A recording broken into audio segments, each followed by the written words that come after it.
Selamat sore, saudara para mahasiswa yang mengambil mata kuliah antropologi sosiologi, khususnya untuk kelas sore. Saudara, pada kesempatan sore hari ini adalah pertemuan yang kedua, di mana pertemuan kedua ini saudara akan akan kami berikan materi materi untuk pada sore hari ini. Salah satunya adalah antropologi yang akan kami berikan pada sore hari ini. Saudara, di pertemuan antropologi sosiologi yang kedua ini, saudara bisa melihat materi yang berikut. Kita akan mengulang, saudara, mengenai pengertian antropologi, yaitu dalam hal ini di bahasa Yunani, anthropos, manusia, dan logos itu adalah ilmu. Ilmu yang mempelajari tentang manusia, baik dari segi fisik maupun budayanya. Dan antropologi juga ada antropologi fisik dan antropologi budaya. Antropologi fisik, ya saudara, dibagi menjadi dua juga. Paleontropologi mempelajari asal-usul manusia, menggali tanah untuk fosil-fosil, kerangka manusia purba yang tersimpan lapisan. Juga melihat antropologi fisik dan khususnya sumatologi mempelajari sejarah terjadinya warna makhluk manusia dilihat dari ciri-ciri tubuhnya atau ciri-ciri badannya. Nomor 1 dan 2 disebut antropologi fisik dalam arti luas. Nah, antropologi budaya dibagi 3, saudara. Yang pertama adalah etnolinguistik, antropologi bahasa, mempelajari ciri dan tata bahasa dari berbagai suku bangsa dan prehistori yang mempelajari perkembangan penyebaran kebudayaan manusia. Yang berikutnya adalah etnologi yang mempelajari kebudayaan dalam masyarakat dari berbagai suku bangsa. Pada nomor 1 dan 2 itu kita sebentar.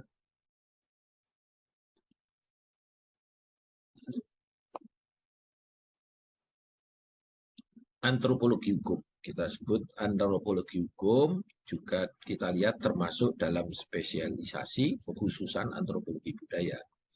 Nah, kebudayaan itu meliputi seluruh aspek kehidupan bermasyarakat, berbangsa, bernegara, ekonomi, politik, sosial, budaya, pertahanan keamanan, teknologi, dan pendidikan. Saudara, antropologi khusus itu adalah termasuk antropologi politik, antropologi ekonomi, hukum, dan pendidikan. Di mana antropologi hukum itu melihat hukum hanya sebagai satu aspek dari kebudayaan, yaitu suatu aspek yang digunakan oleh kekuasaan masyarakat yang teratur dalam mengatur perilaku manusia dan masyarakat agar tidak terjadi penyimpangan dan agar penyimpangan yang ada dapat diperbaiki. Nah, saudara, kita bisa melihat apa kegunaan manfaat antropologi hukum. Ya, bagi kalangan teoritis, ilmuwan, peneliti hukum, kemudian akademisi, termasuk Anda, para mahasiswa, yaitu antropologi hukum bermanfaat sebagai dasar mempelajari hukum adat. Kemudian dasar juga mempelajari filsafat hukum, saudara, berkaitan dengan antropologi, sosiologikal, jurisprudensi. Nah, aliran antropologi di Amerika Serikat mengatakan bahwa hukum yang baik adalah hukum yang mencerminkan nilai yang hidup dalam masyarakat. Aliran ini menghimbau pembuat undang-undang untuk meninjau nilai-nilai yang hidup dalam masyarakat. Saudara, nilai-nilai yang hidup dalam masyarakat bisa dinyatakan, saudara, kalau Anda melihat sebuah film mengenai proses peradilan di Amerika, rasa keadilan itu siapa yang membuat, saudara? Yang membuat adalah para juror. Nah, juror itulah yang memberikan rasa keadilan yang sesuai pada suatu tempat, pada suatu waktu, rasa keadilan akan berbeda. Karena apa? Juri tersebut adalah dipilih dari warga negara Amerika yang mempunyai identitas, wajib hukumnya menjadi juri pada saat dia dipilih.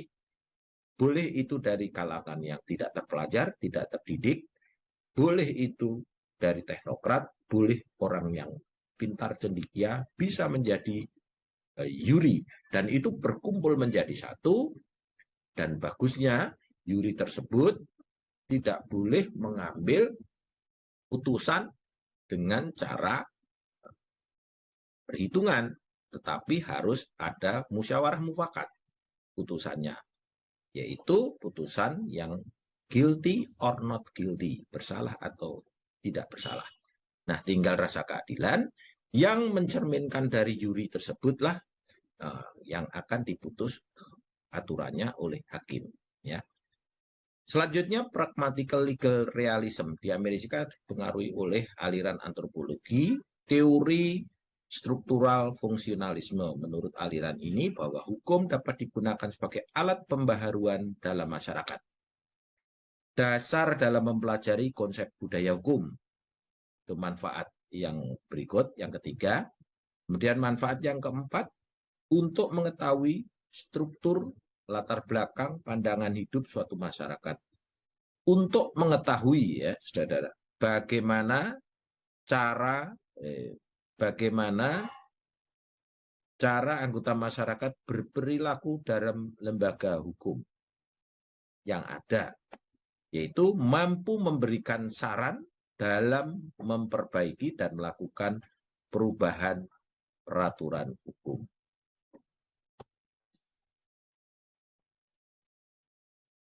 Nah, berikutnya, saudara, dalam kalangan praktisi hukum, pembentuk undang-undang pelaksana fungsinya dalam antropologi hukum, yaitu pembentuk undang-undang dapat memahami latar belakang, budaya, perilaku, ya, perilaku.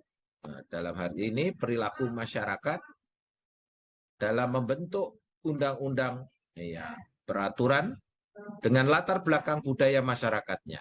Berikutnya, pelaksanaan undang-undang hukum dalam melaksanakan suatu peraturan tidak akan bertentangan dengan latar belakang budaya masyarakat. Hukum atau aturan tidak yang kaku. Penegak hukum dalam menerapkan hukum, ya saudara, atau peraturan tidak bertentangan dengan rasa keadilan dalam masyarakat dan tidak melanggar hak asasi manusia.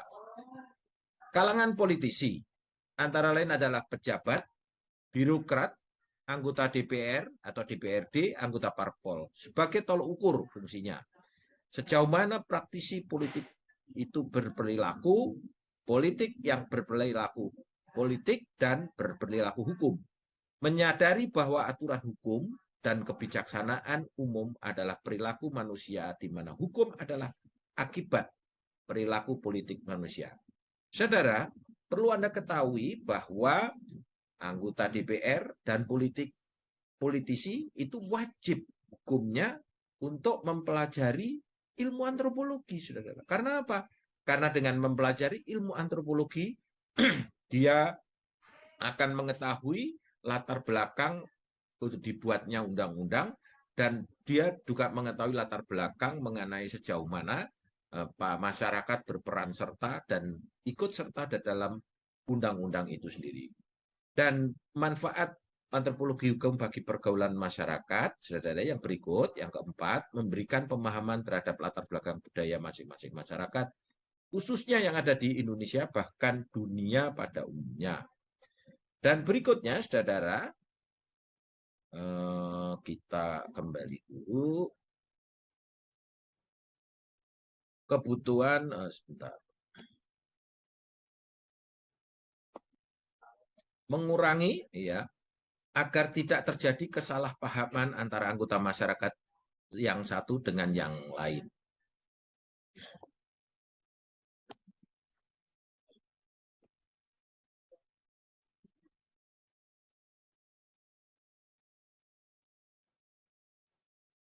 Nah, kita melihat lagi kegunaan antropologi bagi perkembangan ilmu hukum, saudara.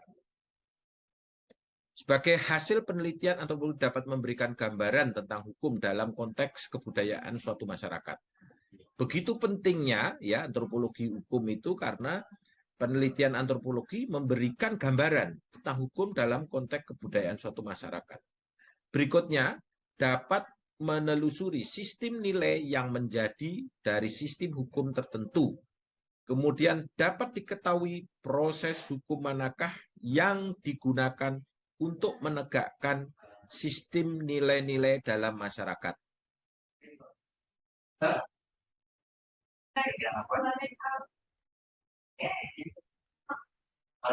Baik, kita lanjutkan pertemuan ini. Kegunaan berikutnya bahwa dapat untuk mengetahui ya dari hukum manakah yang digunakan untuk menegakkan sistem nilai-nilai dalam masyarakat. Kemudian penelitian antropologi dapat memberikan data tentang penerapan hukum tertulis pada masyarakat majemuk. Kemudian memberikan pengetahuan tentang kemungkinan digunakan proses peradilan yang lebih efektif daripada peradilan resmi. Dapat diketahuinya tentang latar belakang mengapa warga masyarakat enggan menyelesaikan masalah hukum pada pengadilan. Kemudian dapat diidentifikasinya kebutuhan hukum warga masyarakat serta latar belakang sosial budayanya. Beberapa waktu yang lalu pengajar saya kebetulan sebagai kopromotor atau penguji dalam hal ini ada salah satu calon doktor yang mengambil mengambil penelitian disertasi tentang penyelesaian di luar peradilan. Nah ini salah satu proses inilah yang maksudnya jika melalui angka 6 tentang mengapa warga masyarakat enggan menyelesaikan masalah-masalah hukum pada pengadilan. Ini salah satu penelitian ini harusnya berproses melalui antropologi hukum ini. Juga dapat mengidentifikasi karena kepentingannya warga masyarakat serta latar belakang sosial budayanya. Selanjutnya, metode mempelajari antropologi dapat dilihat dari metode historis, yaitu mempelajari tentang kebiasaan masyarakat, kemudian menjadi hukum adat, kemudian adat dipertahankan untuk negara menjadi hukum negara. Kemudian berikutnya adalah metode normatif atau eksploratif yang mempelajari perilaku manusia dan budaya hukumnya melalui norma hukum yang sudah ada. Kemudian metode deskriptif, perilaku mempelajari perilaku manusia, budaya hukum dapat melalui hukum yang nyata tanpa melihat aturan ideal. Kemudian yang berikutnya adalah metode studi kasus. Hubungan antara hukum dan kebudayaan dalam hal ini dengan kebudayaan dalam hal ini di dalam antropologi, hukum ditinjau sebagai aspek dari kebudayaan. Kemudian manusia dalam kehidupan bermasyarakat dibekali berperilaku dengan menjunjung tinggi nilai budaya tertentu. Juga hubungan hukum antara hukum dan kebudayaan karena ada suatu nilai-nilai budaya dan hukum menggunakan suatu kebiasaan untuk memaksa masyarakat menghormati norma sosial dan membantu agar kebudayaan tersebut, saudara, dapat lestari atau menjadi sesuatu yang terus-menerus dilakukan. Nah, berikutnya, saudara, mengenai kecenderungan hidup manusia dalam hal ini dipengaruhi oleh nafsu, ya. Nafsu ingin mengetahui, nafsu ingin menikmati, nafsu ingin memiliki, nafsu ingin menguasai. Kita melihat beberapa nafsu tersebut, perilaku manusia berkembang beraneka ragam, tidak terkendali, manusia rentan melanggar hukum. Manusia mempunyai sifat juga egoisme, saudara. Kemudian selain mempunyai naluri, mempunyai perasaan, saudara, kesadaran yang timbul dari dalam diri manusia karena akal pikiran yang sehat sehingga dapat membedakan baik, buruk, gembira, sedih. Itu merupakan salah satu naluri manusia itu sendiri. Nah, berikutnya perasaan manusia melahirkan kehendak atau karsa, ya, kebiasaan sesuatu yang secara berulang-ulang, saudara. Kita melihat kebiasaan berulang-ulang, ya, mewujudkan, diterapkan berulang-ulang sebagai pedoman yang diterapkan untuk melaksanakan, mewujudkan kebahagiaan, kesejahteraan, ketertiban, kedamaian, melangsungkan kehidupan. Disebut juga adat tradisi. Nah, adat dalam hal ini merupakan suatu sistem kontrol sosial. Sistem kontrol akan berubah-ubah disebabkan faktor manusia. Lingkungan alamnya, menurut antropologi di mana adat manusia hidup bermasyarakat, ada sistem kontrol sosial. Kontrol sosial merupakan suatu kompleks, ya, perilaku, saudara, dengan mekanisme pranata tertentu, tidak lain adalah hukum. Hukum ada jika ada masyarakat, ada kekuasaan politik, dikenal teori Beslisslinger oleh Terhar, ya, saudara, ya. Nah, kita juga akan melihat juga teori Beslisslinger ini. Nah, dalam hal ini kita melihat teori Beslisslinger ini dari Terhar ini yang mengatakan bahwa tidak ada suatu alasan yang menyatakan sesuatu tentang hukum selain ada yang diputuskan sebagai hukum oleh petugas masyarakat yang berwenang memutuskan hukumnya. Dalam hal ini, Pospisil mengatakan bahwa ciri keputusan penguasa, kemudian ada 4 ciri, bahwa hukum itu mempunyai 4 ciri menurut Pospisil. Yang pertama adalah atribut to authority, of authority, ciri keputusan penguasa, kemudian ciri kelanggengan berlaku, attribute of intention, ciri berikutnya adalah hak dan kewajiban atau attribute of obligation, kemudian ciri berikutnya adalah ciri sanksi atau attribute of sanction. Jadi adanya hukum bergantung dari adanya kekuasaan dalam masyarakat. Dan jika tidak ada petugas masyarakat mempertahankannya, maka yang berlaku kaidah kemasyarakatan saja dan kaidah hukum. Saudara, pendapat Leopold Pospisil ini sejalan dengan pendapat dari Cardoso dan Suryono Sukanto. Karena Cardoso dikenal sebagai formulasi Cardoso. Nah, kita melihat berikutnya formulasi Cardoso. Formulasi Cardoso ini apa sebetulnya?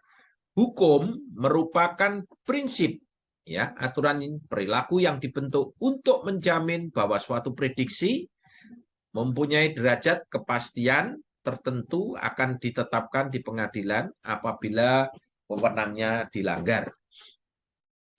Formulasi Cardoso ini, saudara, ada 4 komponen esensial dari hukum, yaitu hukum normatif, unsur keteraturan, unsur pengadilan, unsur penegakan, atau enforcement.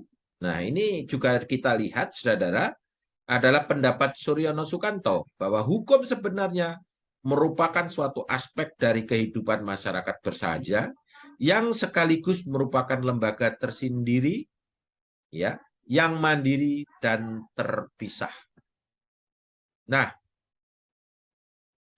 kita melihat hukum merupakan susunan hak dan kewajiban yang dapat mencegah seorang untuk menghindarkan diri dari rasa tanggung jawab terhadap pelanggaran yang dilakukan, yang bersangkutan harus menanggung akibatnya. Jadi hukum seolah-olah mengalir ke segenap sudut kebudayaan tanpa batas, di mana hukum itu merasuk ke seluruh aspek kehidupan masyarakat. Budaya berfungsi sebagai kerangka normatif ya dalam kehidupan manusia untuk menentukan perilaku. Dan budaya juga berfungsi sebagai sistem perilaku. Hukum merupakan konkretnya nilai-nilai sosial yang terbentuk dari kebudayaan, karena berbicara hukum tidak terlepas dari sistem hukum. Dan hukum bukan sekedar alat yang dapat dimanfaatkan untuk tujuan tertentu, tapi merupakan perangkat tradisi, ya, objek pertukaran yang nilai yang tidak netral dari pengaruh sosial dan kebudayaan. Dalam hal ini, saudara, hukum dapat dilihat dari suatu sistem yang utuh. Sistem yang utuh, yaitu menurut Prof. Subekti, merupakan suatu susunan tatanan yang utuh, teratur, yang terdiri dari bagian atau unsur-unsur subsistem yang saling berkaitan erat satu sama lain. Saudara, beberapa pendapat-pendapat di atas ini harus saudara ingat, karena di dalam beberapa teori-teori hukum semuanya akan bermuara dari beberapa pengertian-pengertian hukum yang tidak terlepas dari antropologi ini, pelajaran antropologi ini. Nah, yang berikutnya adalah menurut Friedman dalam legal system. Friedman, dalam sistem hukum itu ada substansi hukum, saudara, ada struktur hukum, ada budaya hukum. Friedman mengatakan dalam substansi itu dilihat dari peraturan atau keputusan yang dihasilkan oleh produk hukum, saudara. Nah, struktur itu apa? Struktur itu kita melihat dari kelembagaan yang diciptakan dalam sistem hukum, memungkinkan pelayanan dan penegakannya. Nah, bagaimana untuk budaya hukum? Itu ada ide, sikap, harapan, dan nilai yang berhubungan dengan hukum. Nah, budaya hukum itu mempengaruhi jalannya proses hukum karena berkaitan dengan penolakan, penerimaan masyarakat terhadap peraturan hukum itu sendiri. Itu menurut Friedman. Nah, bagaimana menurut Prof. Muladi? Kalau menurut Muladi ada tanpa budaya hukum, maka sistem hukum tidak berdaya. Budaya hukum sangat mempengaruhi efektivitas. Ini dilihat dari Living Law-nya Daniel Lev. Budaya hukum dibedakan, ada budaya hukum prosedural, yaitu melihat nilai-nilai yang ada dalam masyarakat untuk menyelesaikan sengketa dan manajemen konflik. Kemudian budaya hukum substansif, asumsi, terutama mengenai apa yang adil dan apa yang tidak menurut masyarakat. Nah, norma sosial menjelma dalam norma lain maupun lembaga pranata, yaitu sesuai gambaran yang ideal. Itu kalau Clyde Kluckhohn disebut di dalam cetak birunya, bahwa kebudayaan dapat dilestarikan melalui cara hidup warga masyarakat. Dapat melihat sistem kekerabatan masyarakat adat Bali, tradisi keluarga, juga ada masyarakat Baduy. Misalnya. Saudara, demikian pertemuan kedua dari kuliah antropologi sosiologi ini. Dan menurut catatan saya, saudara-saudara yang belum mengambil atau membeli buku secara online, menurut catatan saya ada beberapa mahasiswa. Kalau antropologi dan sosiologi, menurut catatan saya, mata kuliah Anda yang belum mengambil itu banyak dari mahasiswa pagi. Yang mahasiswa sore banyak yang belum, jadi silakan untuk mengambil agar saya bisa memberikan tugas. Pada tugas pertemuan sore hari ini, kami minta untuk membuat